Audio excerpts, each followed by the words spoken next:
there's a lot of effort and hard work to go to organizing something like this, and it's not easy to bring people together.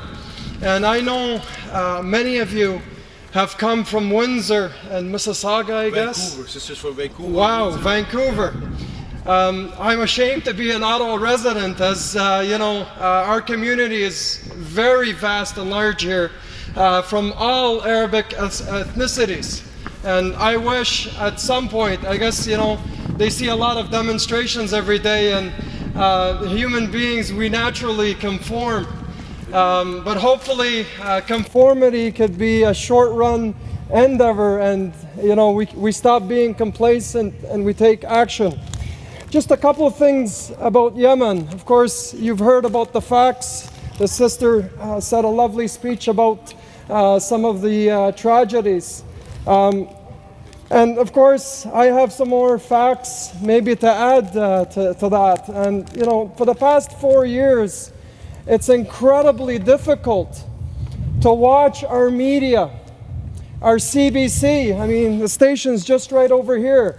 It's, you know, we pay out of our tax dollars and to fund the stations, and the government pays towards that. And you got to understand that the CBC has to reflect all of Canadians. So this is a personal responsibility on ourselves, ladies and gentlemen. Contact the moderator or contact the station themselves and say, well, why haven't you spoken about Yemen?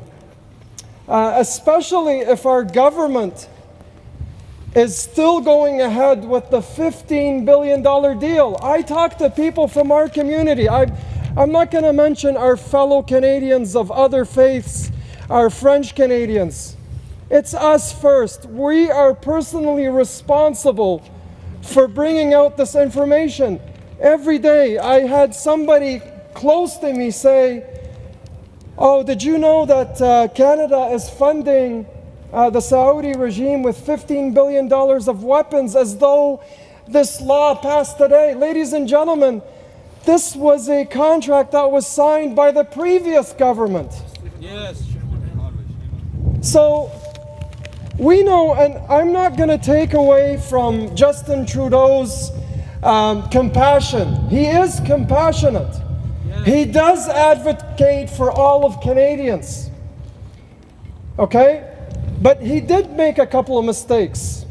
And one mistake that he made, brothers and sisters, is he continued this deal because he didn't want Canada to have the reputation that we walk out of contracts.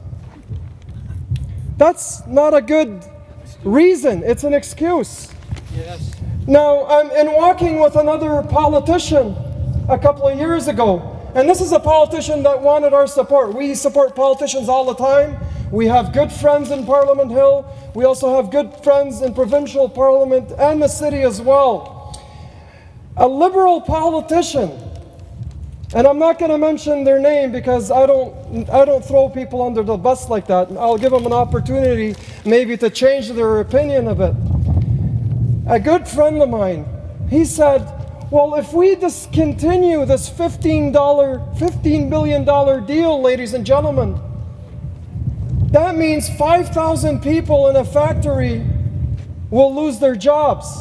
So my question to him is this. How many children are we losing? So for those 5,000 Canadian families trying to make a living, and you know what? There are factories that manufacture weapons. It's not a bad thing to manufacture weapons because we use them for self-defense. We need them for our police force, for our military. And there are a lot of countries out there that you can give these weapons to. Yes. But I found something very disturbing, and I asked him that question, is, well, if we discontinue this $15 billion deal, that means that Canada loses monetarily.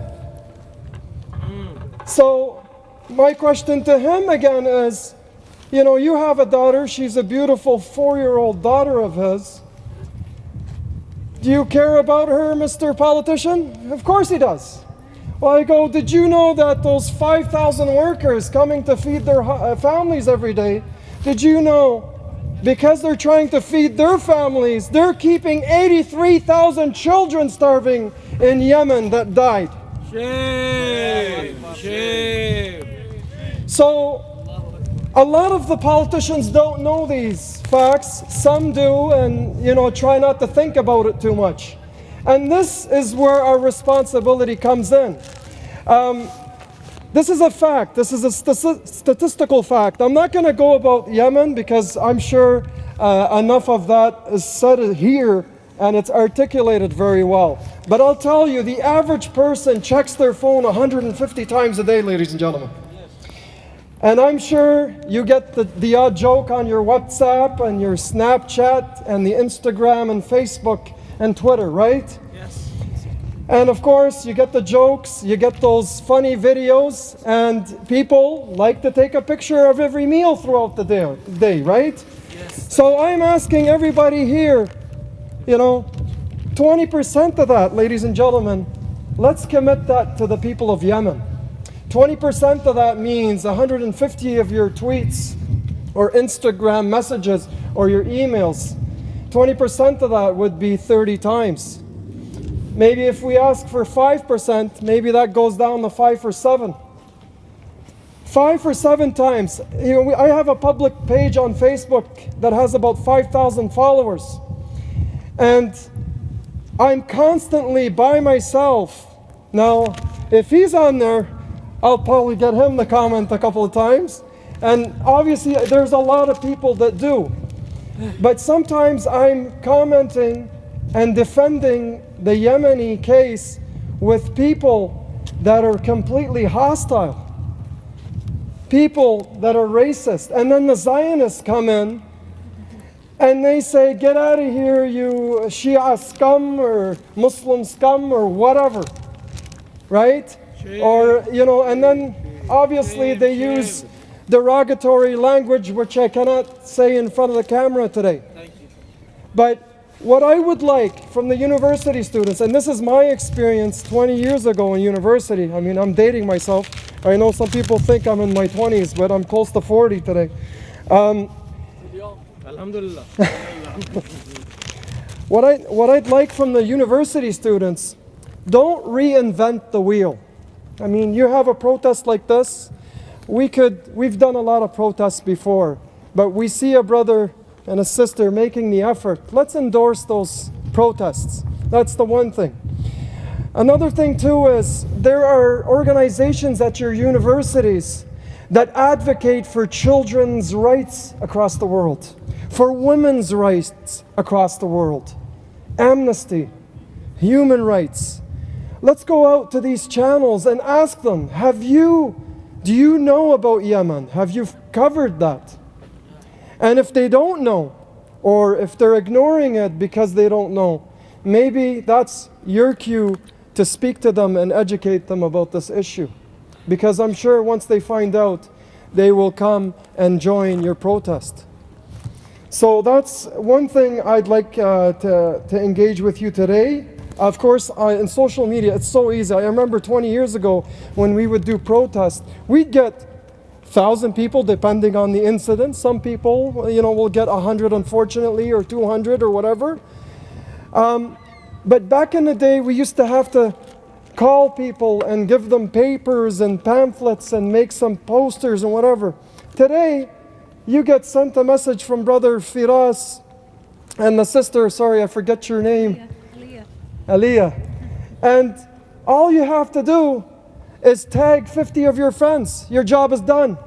Now, that takes a couple of minutes, right?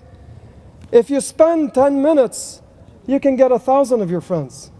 And it's very easy. You don't have to go to the printer and photocopy all the papers and knock on doors. It's so much easier today. But Jim Rohn, the late Jim Rohn says this. He goes, if it's so easy to do something, sometimes it could get very hard because it's easy. That's right. It's easy not to do. That's right. So today you have the most advanced technology. It's so easy to advocate, to show, to tell, especially the university students and the college students. If you're out there Speak to your faculties. Those posters, those should be in the universities. Take permission. Find your university and college laws and see what you can do. And that's where it all starts. And if young people don't engage, I mean, you haven't done much, right? Ajarakum Allah to all of you. I'm very proud of all the people that drove the 7 hours or 8 hours to get here in 6 hours. And I encourage you to continue to do what you do. And we fully support you. Thank you very much.